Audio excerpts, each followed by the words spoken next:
반응 경로를 이제 비교할 건데 의식적 반응하고 무조건 반사는 차이가 뭐라 그랬죠? 대뇌를 거치면 의식적인 반응, 대뇌를 안 거치고 척수를 통해서 바로 반응하면 무조건 반사라고 했죠. 이것만 이제 이해하면 돼요. 연습을 한번 해볼게. 자, 그럼 오른쪽에 이제 감각기관이 있고 반응기관이 있고 이게 처음과 끝이죠. 여기서부터 시작을 하면 되는데 왼쪽에 보면 눈도 있어요. 눈도 감각기관이잖아. 오른쪽에 있는 거는 신체에 포함되어 있는 감각기관이고 지금 왼쪽에 눈은 F라고 표시된 거는 얼굴에 있는 감각기관이 거의 많죠. 그럼 얼굴에 있는 감각기관들을 살펴보는 경로라고 생각하면 돼. 자, 그럼 이 그림을 옆에 두고 이제 한번 연습을 해보는 거야. 앞정을 밟았을 때 자신도 모르게 발을 든다. 그럼 이건 신체에서 피부 감각으로 통증을 느껴서 지금 일어나는 반응이죠. 그래서 A에서 척수로 바로 가가지고 운동기관으로 가는 AGE라는 경로로 반응하는 경우야. 두 번째, 공을 보고 원하는 방향으로 찬다. 이거는 의식적인 반응이죠. 그럼 대뇌에서 생각을 하고 방향과 그런 것들을 다 판단해야 되니까 F에서 눈으로 보고 발로 차는 행동을 해야 돼. 그래서 F를 따라 C를 따라 D를 지나서 척수에서 운동신경으로 연결이 되는 FCDE 이런 식의 경로를 따른다. 그 다음에 눈을 감고 더듬어서 책상 위에 연필을 집어든다. 이것도 무조건 반사 아니죠? 눈을 감았어. 뭔가 생각해서 내가 판단해서 하는 반응이지만 눈을 통해서 하는 건 아니다라는 거야. 피부 감각을 통해서 하는 경우를 생각해 보자라는 거죠. 그래서 피부 감각 세포에서 어디 있는지 그거를 찾아서 감각 세포에서 감각 신경을 지나면 뇌로 갈 때 척수를 지나죠. 척수를 지나 즉 B를 지나 대뇌에서 C를 지나 판단을 했으면 운동을 해야 되니까 D를 지나서 척수를 지나서 운동신경으로 전달되는 이런 가장 긴 여정을 거치는 경우예요. 박스 읽어봅시다. 얼굴에서 받아들인 자극은 척수를 거치지 않고 대뇌로 전달되지만 팔이나 다리에서 받아들인 자극은 척수를 거쳐서 대뇌로 전달할 수밖에 없죠. 탐구를 2개를 할 건데요. 첫 번째 거 제목을 보면 자극의 종류에 따른 반응 경로. 그럼 자극을 한 가지 이상 주면서 반응 경로가 다른 걸 아마 실험을 할 것 같아. 과정부터 봅시다. 두 사람이 앉아있죠. 1번 한 사람 A는 의자에 앉아있는 사람을 A라고 기억하세요. 자를 잡을 준비를 하고 다른 사람 B는 그 앞에 서서 자를 떨어뜨릴 준비를 한다. 서 있는 사람이 자를 떨어뜨리면 앉아있는 사람이 자를 잡는데 왼쪽과 오른쪽 두 가지 경우를 보니까 오른쪽은 눈을 가렸어. 2번 B가 예고 없이 자를 떨어뜨리면 A는 떨어지는 자를 보고 잡는다. 엄지손가락 위치의 눈금을 읽어 자가 떨어진 거리를 측정한다. 떨어뜨리는 자를 보고 잡아. 그리고 그 끝을 잡고 있던 자가 떨어지는 순간 보고 잡았기 때문에 뭔가 위쪽을 잡게 되겠죠. 그럼 그 거리를 측정해라 하는 실험이에요. 그래서 3번 두 번째 과정을 5회 반복하여 평균값을 구한다. 자, 오른쪽 다른 실험 보세요. 4번 A의 눈을 가린 후 B가 땅 소리를 내는 동시에 자를 떨어뜨리면 A는 그 소리를 듣고 자를 잡는다. 여기도 마찬가지로 5번 반복하여 평균값을 구한다.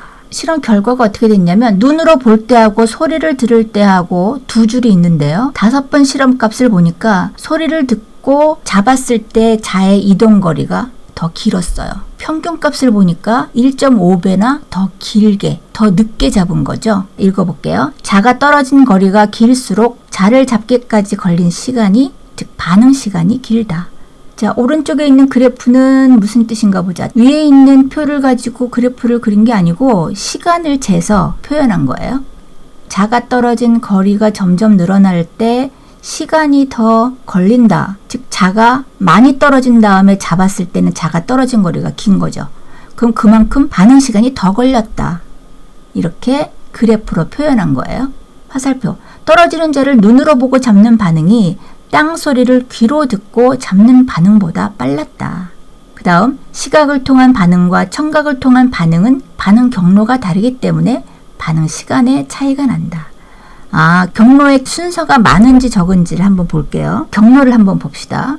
자, 시각을 통한 반응의 경로는 떨어지는 걸 보고 잡는 거죠. 빛의 자극을 눈으로 느끼고 시각신경이 대뇌로 전달된 다음에 대뇌에서 판단을 하죠.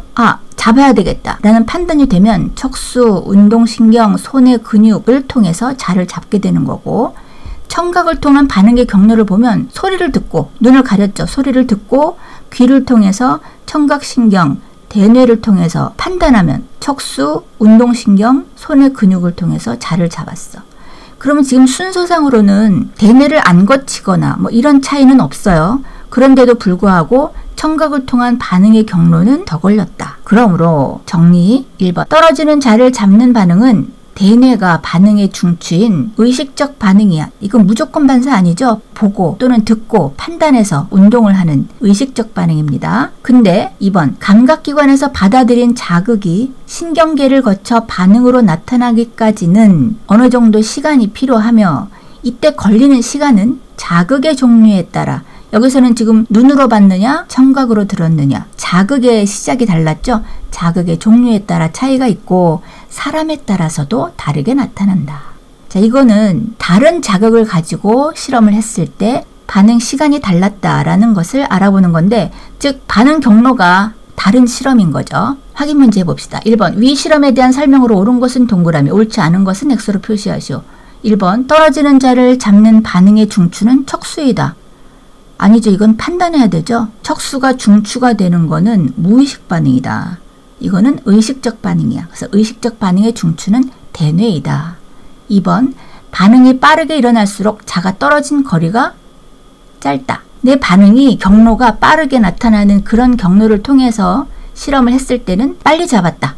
자가 떨어진 거리가 짧다. 맞다. 3번. 시각을 통한 반응과 청각을 통한 반응은 반응 시간에 차이가 없다. 아니죠. 차이가 있었죠. 시각을 통한 반응이 더 빨랐다. X. 4번. 떨어지는 자를 잡는 반응에는 대뇌의 판단 과정이 포함되지 않는다. 이거는 의식적 반응, 대뇌의 판단이 포함됐다 그랬어. X. 큰 2번. 떨어지는 자를 눈으로 보고 잡는 반응의 경로를 완성하시오. 눈으로 보고 잡는 반응이야. 자극을 눈을 통해서, 시각신경을 통해서 대뇌에 전달되면 척수, 운동신경, 손의 근육을 통해서 반응하죠. 3번. 시각을 통한 반응과 청각을 통한 반응의 반응 시간이 다른 까닭을 서술하시오. 반응 경로가 다르기 때문이다. 자, 그래서 두 번째 탐구 B를 봅시다. 자, 제목부터 보면 무조건 반사와 의식적 반응의 반응 경로 분포 실험.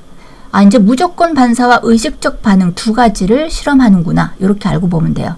자, 과정을 봅시다. 1번. 한 사람이 발이 바닥에 닿지 않도록 책상에 앉은 다음 눈을 감고 다리에 힘을 뺀다. 2번. B라는 다른 사람이 서서 고무망치로 A의 무릎뼈 바로 아래를 가볍게 치고 A는 다리에 고무망치가 닿는 것을 느끼는 즉시 손을 든다.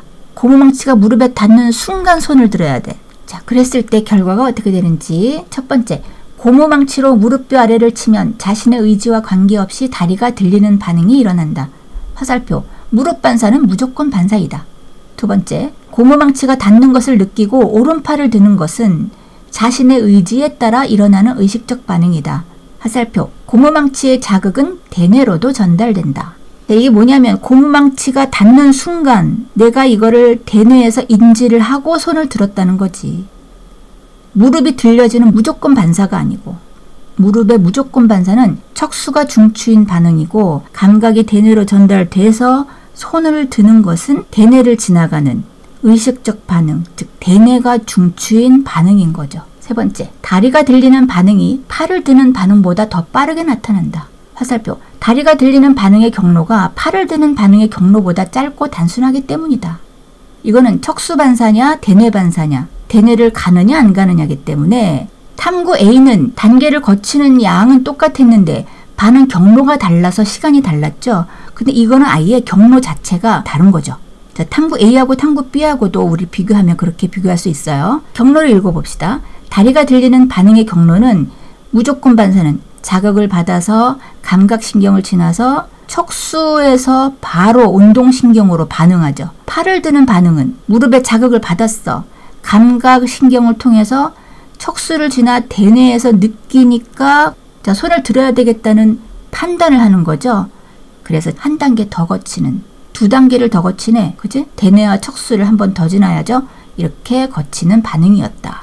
정리. 대뇌의 판단 과정을 거치지 않는 무조건 반사는 매우 빠르게 일어나기 때문에 위험한 상황에서 우리 몸을 보호하는데 중요한 역할을 한다. 위험한 상황에서 몸을 보호하는 역할을 하는구나. 무조건 반사가. 대뇌를 거쳐서 생각하고 판단하고 하기에는 너무나 급박한 그런 상황에서도 몸이 자동적으로 반사 반응을 일으킨다. 이게 무조건 반사의 아주 좋은 기능이라고 할 수 있어요. 다른 교과서에도 반응 경로를 실험하는 실험이 다르게 나타날 경우가 있는데 요거 한번 살펴보면 점검하기에 아주 좋으니까 자, 한번 연습 삼아 해봅시다. 자, 오른쪽 그림을 보면 좀 전에 설명했던 감각뉴런, 연합뉴런, 운동뉴런 구별되죠. 감각뉴런은 가운데 동그라미가 있어. 신경세포체가 가운데 있기 때문에. 그 다음에 대뇌를 지나가는 연합뉴런, G라고 표현된 게 바로 연합뉴런이에요. 그래서 걔는 짧게 표현됐고, 즉 운동뉴런이 3개가 있는데 CHI는 모두 운동뉴런이라서 길게 표현됐어. 자, 이렇게도 실험해요. 읽어봅시다. 반응, 가에서 라가 일어나는 경로를 그림의 A부터 I를 이용하여 나열하고 반응의 종류를 구분한다. 자, 이거 가나다라 이거 잘 선생님하고 찾아서 이해가 잘 되면 신경계와 반응에 대해서는 아주 어려운 문제까지도 풀 수 있는 능력이 생기는 거니까 잘 해보세요. 가, 뜨거운 냄비에 손이 닿자 급히 손을 뗀다. 뜨거운 냄비에 손이 닿았다. 그러면 감각세포가 그거를 먼저 느끼겠죠. 자, A부터 시작하느냐 F부터 시작하느냐를 따져야 되는데 A는 대뇌와 굉장히 가깝게 연결됐죠. 피부 감각만 말고 나머지는 다 대뇌 가까이 있는 얼굴에 있어요. 그래서 얘네들은 바로 대뇌로 직접 연결된다. 그럼 지금 뜨거운 냄비에 손이 닿았으니까 피부 감각에서 느끼는 경로가 될 거야. 그래서 F로 시작하는 거야. 아 뜨거 하고 손을 급하게 떼게 되겠죠. 이거는 무조건 반사야. 이거는 생각할 겨를도 없이. 그러면 F를 지나 척수를 지나 반응을 바로 하는 무조건 반사다. 자, 우리 무조건 반사에 2가지 있었다 그랬죠. 무릎 반사하고 뜨거운 것과 날카로운 것을 만졌을 때 반응하는 게 무조건 반사라 그랬어. 그래서 F, G, I 아주 짧게 반응하는 가경우고 나는 어두운 방에서 손을 더듬어 전등 스위치를 누른다. 자, 어두운 방에서 손을 더듬어서 전등 스위치 누르는 건 사실 생각하고 하는 건데 더듬어서 느끼는 거예요. 그럼 이것도 F부터 시작해야 되겠죠? 피부 감각을 통해서 전등을 찾았어. 그러면 아, 여기 스위치가 있구나 라고 하면 스위치를 눌러서 켜야지 라는 생각을 하고 판단하죠. 그래서 F에서 척수를 지나 D를 지나 대뇌의 연합뉴런을 지나서 B를 지나서 운동해야 되겠죠. 스위치를 눌러야 되겠다. 그러면 반응 기관인 손을 눌러야 되기 때문에 E를 지나서 반응하는 손으로 H로 가게 되는 경로를 따르게 됩니다. 이거는 의식적 반응이에요. 3번째, 다 골대를 향해 날아오는 공을 본 골키퍼가 공을 막아낸다. 자, 나하고 다하고 아주 비슷한 건데 다른 점이 뭘까? 이 얼굴에 있는 감각이 4가지나 된다 그랬어. 그럼 여기서는 바로 대뇌로 우리가 판단을 하게 된다 그랬지. 날아오는 공을 보고서 골키퍼가 빨리 판단하잖아. 시각세포에서 대뇌로 전달되니까 A에서 B로 전달돼서 거기서 운동을 해야 되는데 그때 바로 뭐 눈을 깜빡거린다든지 이런 행동이 아니고 이제 손으로 막아내야 되니까 E를 지나 H로 반응하는 척수를 지나는 반응을 해야 되니까 A, B, E, H가 되는 거예요. 이해됐죠? 이해됐으면 이걸 외우려고 하지 마. 그냥 선생님하고 이제 점검한 게 이해가 되면 끝난 거예요. 판단 능력만 생기면 되는 거야. 자, 라. 영화의 한 장면을 보고 눈을 찡그린다. 끔찍한 장면이 나와서 눈을 찡그렸다가 우리가 이제 해보자. 그럼 영화의 한 장면을 보면 시각 감각기관을 통해서 바로 대뇌로 간다 그랬죠. 그럼 A에서 B를 지나서 그 다음에 눈을 찡그리면 얼굴에 있는 그 운동 뉴런이 바로 작동하는 거야. 그래서 A, B, C 이렇게 간단하게 가지만 의식적 반응이지. 이렇게 많은 종류로 여러 가지 경로를 물어보는 문제가 있으니까 연습 문제를 통해서 또 연습을 하면 되겠어요. 확인 문제 해봅시다. 1번. 위 실험에 대한 설명으로 옳은 것은 동그라미, 옳지 않은 것은 X로 표시하시오. 1번. 의식적 반응과 무릎 반사의 중추는 같다? 아니다. 의식적 반응의 중추는 대뇌를 거쳐야죠. 대뇌이다. 무릎 반사의 중추는 척수이다. 그래서 다르다. X. 2번. 고무망치가 닿는 자극은 대뇌로 전달되지 않는다. 아니죠. 피부 감각을 통해서 느끼면 전달되니까 손을 드는 거죠. 틀리다. 3번 무릎 반사는 자신의 의지에 따라 일어나는 반응이다. 무조건적으로 일어나는 우리 몸을 보호하는 짧은 경로를 가진 반응이다. X. 4번 오른팔을 드는 반응보다 다리가 저절로 들리는 반응이 더 빠르게 나타난다. 맞다. 경로가 다르고 대뇌를 거치는 팔을 드는 그 경로가 더 길다 그랬죠? 대뇌를 거쳐야 되기 때문에. 그래서 의식적 반응이 더 느리다. 큰 2번 무릎 반사가 일어나는 경로를 완성을 하시오. 자극을 수용하면 감각을 느껴서 척수로 가서 운동신경으로 바로 가는 게 무릎 반사, 무조건 반사입니다. 3번 무조건 반사가 의식적 반응보다 빠르게 일어나는 까닭을 서술하시오. 무조건 반사는 반응 경로에서 대뇌를 거치지 않아 의식적 반응보다 반응 경로가 짧고 단순하기 때문이다. 이런 내용을 쓰면 되겠어요. 자, 이제 의식적 반응과 무조건 반사는 이렇게 경로가 여러 가지구나 했고, 자, 우리 큰 그림으로 뇌를 한번 복습하고 갈 건데, 왜냐면 2강을 보니까 대뇌가 중추인 반응과 척수가 중추인 반응, 이 두 가지를 설명한 게 큰 신경계의 설명이었어요. 대뇌와 척수, 이걸 보라고 처음에 분포를 설명한 거였어요. 이제 다 배우고 나서 이 시점에 우리 뇌를 한번 다시 훑어보고 가면 완벽하게 위치와 기능이 이해가 될 것 같아.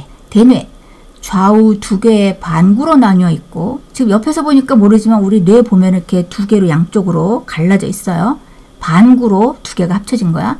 자극을 느끼고 판단하여 적절한 신호를 보내 몸의 감각과 운동 조절을 담당한다. 기억과 추리, 학습, 감정 등 정신활동을 담당한다. 그 다음에 촉수를 봐야죠. 뇌와 말초신경 사이에서 신호를 전달하는 통로고, 자신의 의지와 관계없이 일어나는 무조건 반사의 중추가 척수이다. 연수, 심장박동, 호흡운동, 소화운동 등 생명유지 활동 조절을 하는 게 바로 연수다. 중간뇌는 가운데 있죠. 연수 위에 눈의 움직임, 동공과 홍채의 변화 조절을 한다. 간뇌, 체온, 체액의 농도 등 몸속 상태를 일정하게 유지한다. 가장 저 가운데 있어요. 대뇌 밑에. 소뇌는 뒤통수 아래쪽에 근육운동 조절, 몸의 자세와 균형을 유지한다. 이렇게 중추신경계의 반응 경로를 배우고 나니까 훨씬 뇌가 쏙 들어오죠.